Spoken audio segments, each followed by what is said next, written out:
सुप्रभात Bharat. Welcome to digi free life following सनातनी और वैदिक कल्चर। आप लोगों का स्वागत है यूट्यूब चैनल अजय प्रसाद मंडल में। आप लोगों से निवेदन है कि आप सब्सक्राइब करें और ज़्यादा से ज़्यादा शेयर करें, ज़्यादा से ज़्यादा शेयर करें। इसलिए नहीं कि मुझे कोई लाभ हो, मैं 68 साल का अपना अनुभव आप लोगों से शेयर कर रहा हूँ, बिना किसी लालच के। ये जो बातें डॉक्टर आपको नहीं बताएगा, डॉक्टर अगर बताएगा तो उसकी जीविका का साधन पे नुकसान होगा। मैं वो बातें बता रहा हूँ आपको इस चैनल में, जिससे आप जो है ना, जिससे आपको लाभ हो। और वो जानकारियाँ मुझे पता है आपको नहीं मिला है, पढ़े लिखे लोगों को भी नहीं पता है कुछ बातें।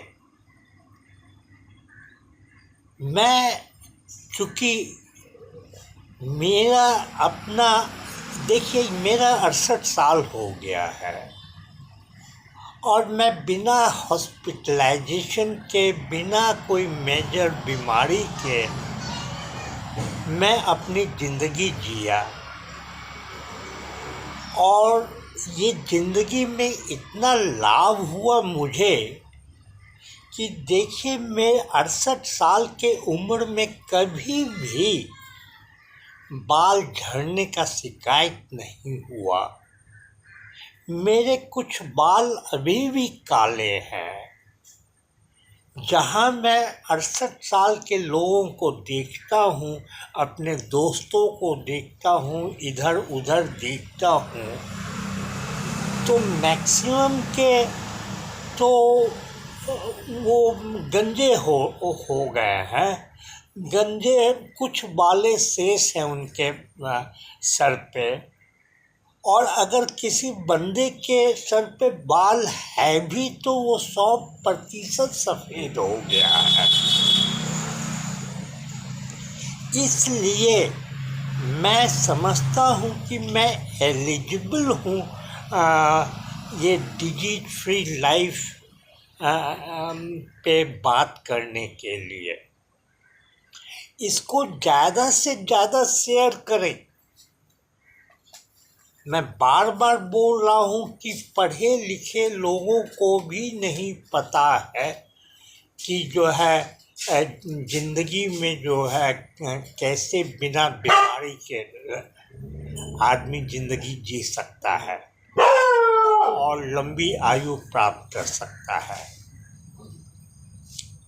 आज मैं जिस विषय को लूँगा वो है कब्जियत,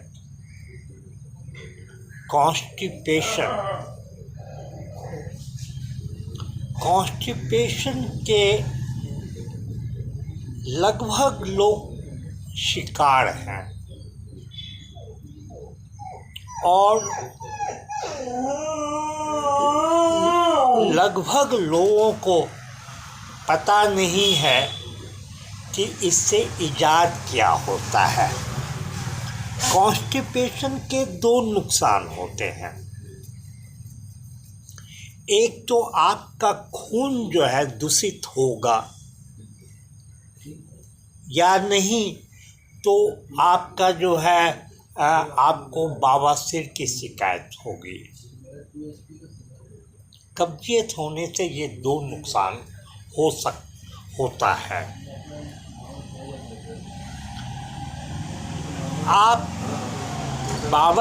बवासीर बवासीर का कारण मैं बता दूं। बवासीर जब होता है उसके दो कारण हैं। एक तो जब आपकी लैट्रिन जो है सूखी और कड़ी होगी तो वो जो है उस रास्ते में मल द्वार में जो नसें हैं उस नसों को जो है वो खराब करता है। नस के ऊपर जो स्किन होती है वो डैमेज हो जाता है सूखे लैट्रिन से, और वो नस को बवासीर होता है। तो पहला आपका काम है कि सूखा लैट्रिन ना करें। और बवासीर का दूसरा ये कारण होता है कि जब आप जोर लगाकर आप मल त्याग करेंगे उस केस में भी बवासीर होता है। ये दो बातों का ध्यान रखिए, आपको बवासीर कभी नहीं हो। गीला लैट्रिन हो और आप कभी भी मल द्वार पे जोर देकर लैट्रिन ना करें। अब कब्जियत होता कैसे है? लगभग लोग, पढ़े लिखे लोग, मैक्सिमम लोगों को पता नहीं है कि लोग खाने में ये जानते हैं कि विटामिन्स है भोजन में, चाहे वो आप नॉन वेज हो या वेज हो, भोजन में। दूसरा है कि आप ये जानते हैं कि उसमें कार्बोहाइड्रेट है, प्रोटीन है, मिनरल्स है, विटामिन्स है। लेकिन मैक्सिमम लोगों को ये नहीं पता है कि उसमें एक बहुत ही महत्वपूर्ण आइटम होता है फाइबर। और ये जो फाइबर है, आप अगर पढ़े लिखे हैं तो काइंडली गूगल में सर्च हमेशा कीजिए, गूगल में हमेशा सर्च कीजिए कि ये खाने के आइटम में क्या क्या है, कितना विटामिन है, कितना मिनरल्स है, कितना कार्बोहाइड्रेट है, कितना, वो गूगल में सर्च कीजिए। ये एक एक आइटम का उसमें जो है न्यूट्रिशंट वैल्यू जो है दिया हुआ है। वहाँ जाइए और खोजिए कि खाने के किस आइटम में फाइबर है, खाने के किस आइटम में फाइबर है। प्रत्येक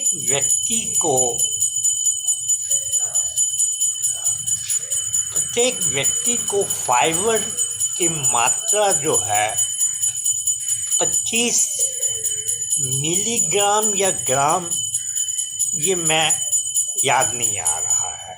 मैं बताया, मैं कभी भी कोई स्क्रिप्ट तैयार करके वीडियो नहीं बना रहा हूँ। 25 से 35 मिलीग्राम या ग्राम जो है प्रत्येक व्यक्ति को प्रतिदिन जो है फाइबर खाना चाहिए। मैं जो है अपने फाइबर की पूर्ति जो है वो खजूर से करता हूँ। पिछले 10-12 साल से मैं फाइबर की ये पूर्ति जो है खजूर से करता हूँ। क्यों करता हूँ खजूर से? उसमें जो है फाइबर के अलावे आयरन होता है, और आयरन भी वेरी इम्पोर्टेंट। मैं बताया, मैं शायद पिछले एपिसोड्स में किसी एपिसोड्स में 2 आइटम को बहुत ही महत्वपूर्ण बताया हूँ खाने में, खजूर और बीट रूट, चुकंदर। ये 2 बहुत ही इम्पोर्टेंट फूड मटेरियल है खाने के लिए। खैर, ये फाइबर आप जो है आप सर्च कीजिए किस आइटम में है, किस आइटम में नहीं है, और उसको डेली खाइए। जो पढ़े लिखे लोग नहीं हैं उनकी जानकारी के लिए मैं बता दूं, फाइबर की मात्रा किसमें ज़्यादा है। फाइबर आपको चने में मिलेगा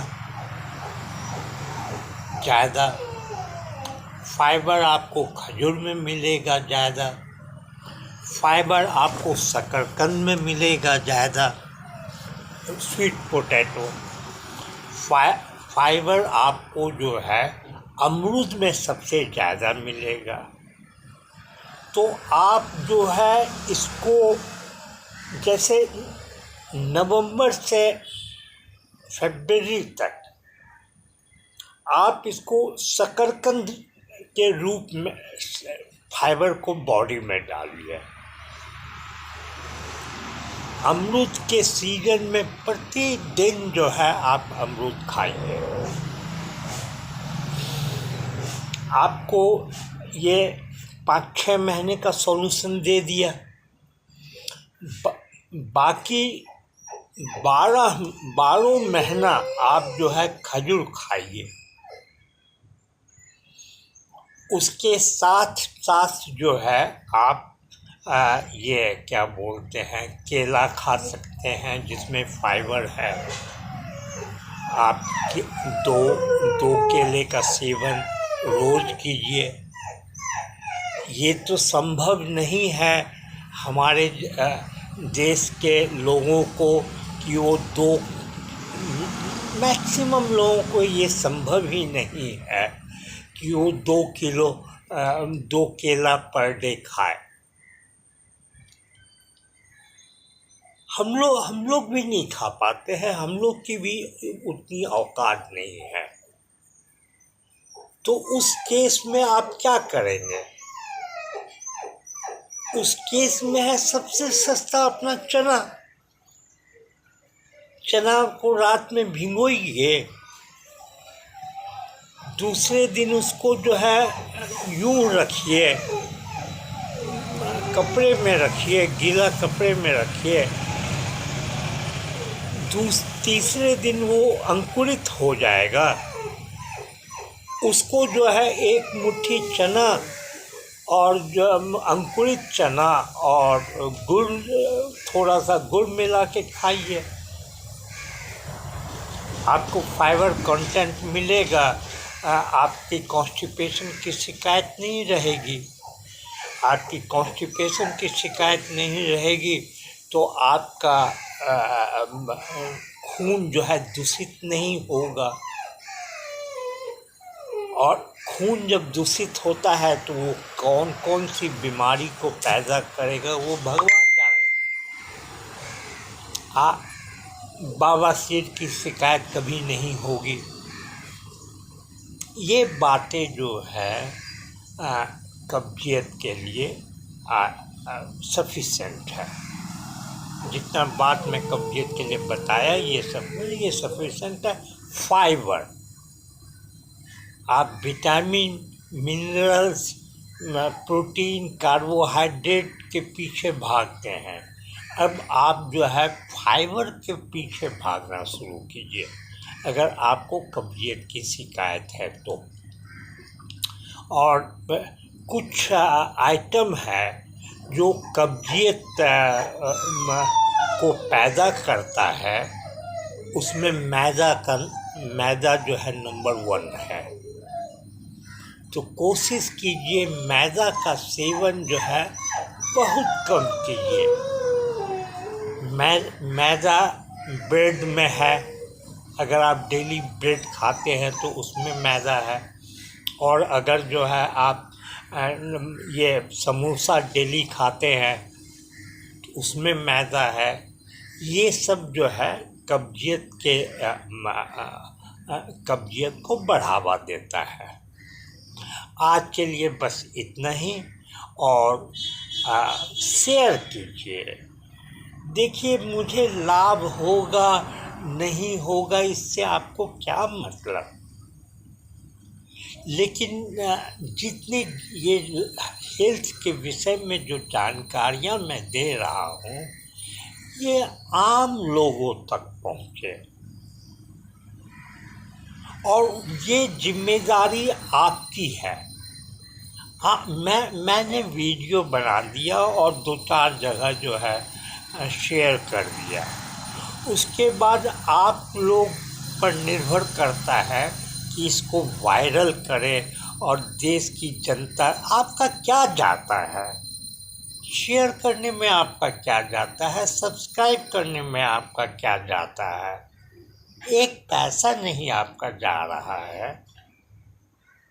आप जो है देश के लिए या मानवता के लिए इतना नहीं कर सकते हैं आप? 2 बटन दबाया और शेयर हो गया। प्लीज़ सब्सक्राइब कीजिए और शेयर कीजिए। धन्यवाद।